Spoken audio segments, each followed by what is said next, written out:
Devemos, de maneira constante, objetivar a evolução. Essa evolução, ela pode ser física e mental. A evolução física você atinge através do estresse do exercício. A evolução mental você irá atingir através do estresse da leitura. Da mesma forma que o músculo ele se adapta e desenvolve com o exercício, a mente ela se adapta e desenvolve com a leitura. E é justamente esse o tema do vídeo de hoje. Como que a história do único homem a completar o treinamento de elite, o que seria comparado ao exército, à marinha e à aeronáutica dos Estados Unidos, ela teve de impacto positivo na minha vida e como que pode ter um impacto positivo na sua também. Se você tem interesse no tema, segue o vídeo.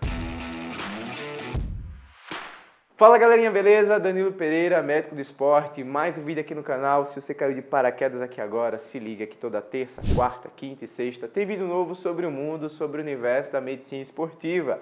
E se você está chegando aqui nesse vídeo agora, já pensou, poxa, o que é que a leitura tem relação com medicina esportiva? É justamente isso que eu quero abordar e ampliar os horizontes, porque não é unicamente você fazer suplementação, modulação hormonal, implante de chip de beleza que vai melhorar a sua performance. A gente tem que entender que o nosso corpo está todo conectado, todo integrado. Não tem como você segregar o seu músculo do seu intestino, o seu cérebro do seu coração. Então tudo tem uma conexão. E se você tem o estímulo, tem o estresse para resistir àquela intensidade, aquele obstáculo, aquela dificuldade que você está se submetendo, seja na vida, seja no exercício, se você consegue reagir de maneira positiva frente aos obstáculos, a chance de otimizar os seus resultados, ela também aumenta. E como é que chegou a essa história aqui? Como é que eu estou com esse livro aqui na mão?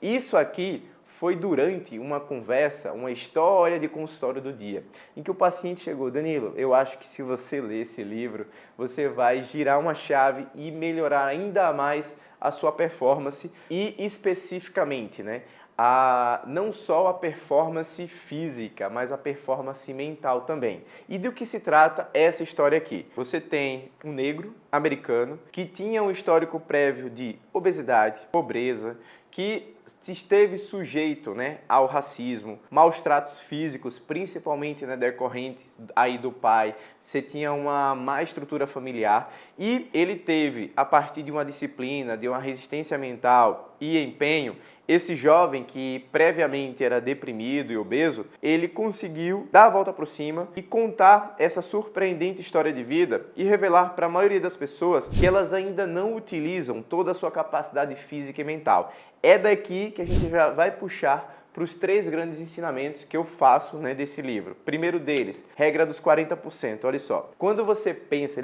ele coloca aqui, tá descrito, mas ele coloca no desenrolar da história. Quando você pensa que você já atingiu o seu limite, você ainda tem uma reserva desconhecida de energia. E para você acessá-la, só precisamos vencer a batalha dentro de nossa mente. O que é que de fisiologia, o que é que de ciência está escrito aqui? Quando você estressa o seu corpo a um exercício, a um movimento, você está aumentando o gasto de energia. Então o cérebro ele já começa a ficar ligadinho ali. Espera aí, o que é que está acontecendo aqui? Que aquele negócio, aquele músculo, que nem é necessário para a gente viver, está consumindo mais energia e direcionando mais energia para ele e tirando dos outros. Então deixa eu ficar ligado aqui, porque se ele começa a gastar em excesso, gastar demais, eu vou cortar umas transições e inibir a contração daquele movimento. A gente chama isso de fadiga central. Quando você está executando uma corrida, executando um levantamento de peso, uma sessão de musculação, de crossfit, se quando você interrompe o movimento, no momento que você interrompe o movimento,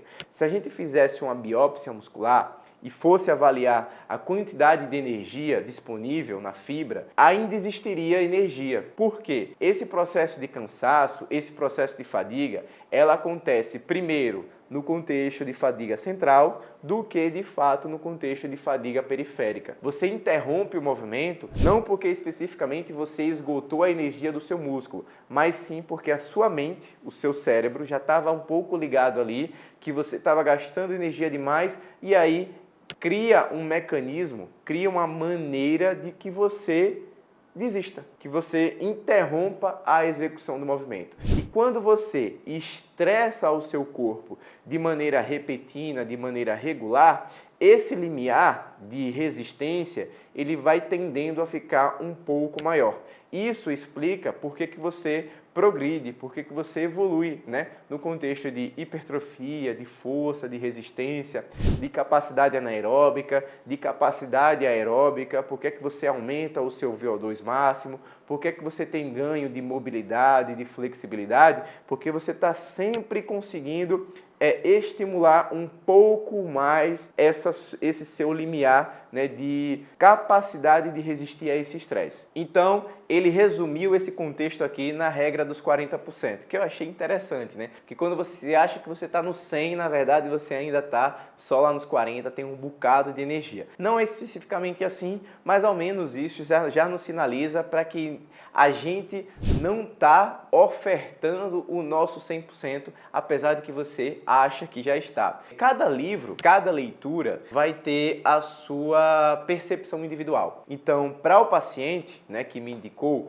ele teve uma experiência. Para mim, eu tive outra experiência. Você que está assistindo o vídeo, caso tenha um interesse de ler essa história, você terá a sua experiência, porque são gatilhos que vão surgindo que às vezes você se identifica, né, com as angústias, as dores. E aí, falando em dor especificamente, eu vou abrir um parênteses, porque sem saber ou sabendo ou não, enfim, o David Goggins, ele fez uma grande propaganda da medicina esportiva, porque boa parte dessa dor, boa parte desse sofrimento que ele passou, ele poderia ser abrandado caso existisse um médico do esporte na vida dele. Não à toa, ele colecionou diversas fraturas por estresse e no próprio histórico de vida dele, eu vou fazer um spoiler aqui, tá? Ele tinha uma queixa respiratória, de tosse, de desconforto, e aí ele notou que tinha uma alteração estrutural no coração. Isso seria uma coisa facilmente identificável se ele tivesse feito uma avaliação pré-participação. Sintomas cardiovasculares no pico do esforço sinalizam uma demanda, uma atenção para maior execução de exames complementares. E quais são esses sintomas que podem ser desencadeados no pico do esforço? Dor no peito, que a gente chama de precordialgia, dispneia, que é a dificuldade de respirar durante o pico de esforço, que era exatamente o que ele tinha, uma tontura ou um quadro de síncope mesmo, de você desmaiar, né, no pico de esforço, e um cansaço desproporcional à intensidade. Por mais que ele tivesse um bom preparo, né, ele estava evoluindo nesse preparo físico, ele ainda tinha uma queixa de um cansaço em certos momentos desproporcionais à intensidade, à quantidade de exercícios que ele fazia. Então isso aqui sinaliza que aquele componente, olha só, vou passar uma imagem aqui para vocês como se fossem umas engrenagens, umas rodanas da musculatura esquelética, que é o que a gente está recrutando com maior intensidade durante a contração do exercício, a parte pulmonar junto com a parte cardíaca. A roda aqui da musculatura esquelética começa a girar um pouco mais rápido a ventilação, que começa a exigir um pouco mais desse débito do coração. Então o coração precisa bater a uma maior frequência e a um maior volume para ter uma maior ejeção, para ter uma maior nutrição para aquela fibra muscular que está sendo exigida naquele momento. O segundo ensinamento, extremamente interessante, que ele coloca é caleje sua mente. De fato, para que você tenha um aumento, uma melhora, né, nas 9 condições de evolução de fibra muscular que a gente tem, e se você tem interesse em aprender sobre cada uma, tem vídeo aqui no canal que eu explico sobre isso, a gente tem que calejar a estrutura. Calo na pele, calo na mão, significa que você está colocando sobrecarga, que você está colocando intensidade sobre o componente osteomuscular. E da mesma forma que você está colocando carga sobre a parte osteomuscular, você está colocando zonas de intensidade sobre essa parte da fadiga central. Então, quanto mais estresse, só que obviamente sempre naquela zona otimizada. Se fica com pouco, sempre na zona de conforto, você não progride, você não evolui. Se fica com excesso, no lugar de você progredir, você vai inibir o seu movimento, você vai inibir a sua adaptação. Então, se você tem um estresse bem dosado, bem controlado ali na sua mente, na sua capacidade de resistir aquela dor, aquele desconforto que acontece durante a prática do exercício, a sua chance de você evoluir, ela também aumenta. E por último, número 3, não pare quando cansar, pare quando você terminar. Você tem um alvo, você tem um objetivo, finalize aquele objetivo. Muitos limitam a sua evolução porque simplesmente começaram a ter um desconforto durante a prática do exercício e inibem achando que é aquilo que ele necessitava. Então, se você tem um profissional da educação física, se você tem um nutricionista, se você tem um acompanhamento com o médico do esporte, você vai ter metas, você vai ter objetivos ali sendo direcionados, sendo guiados para você, a depender da sua treinabilidade, da sua rotina, da sua capacidade funcional. Então, por mais que pareça,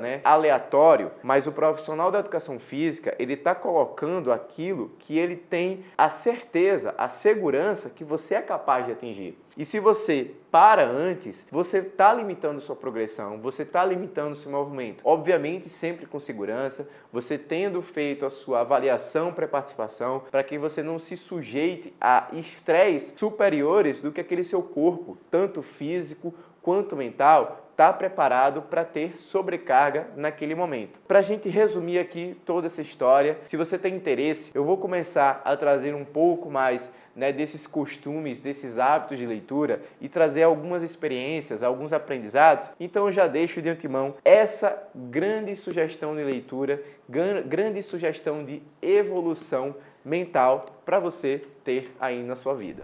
E se você chegou até aqui agora nesse vídeo, não esquece, deixe seu like. Tem dúvidas, comentários sobre esse ou outros temas? Joga aqui, vamos ter um bate-papo que fica bem interessante. Não esquece, faz a inscrição no canal, ativa o sininho para não perder nenhum vídeo. Você é uma pessoa mais curiosa, se torna membro do canal. No Guia da Comunidade tem mais detalhes e vamos pro próximo.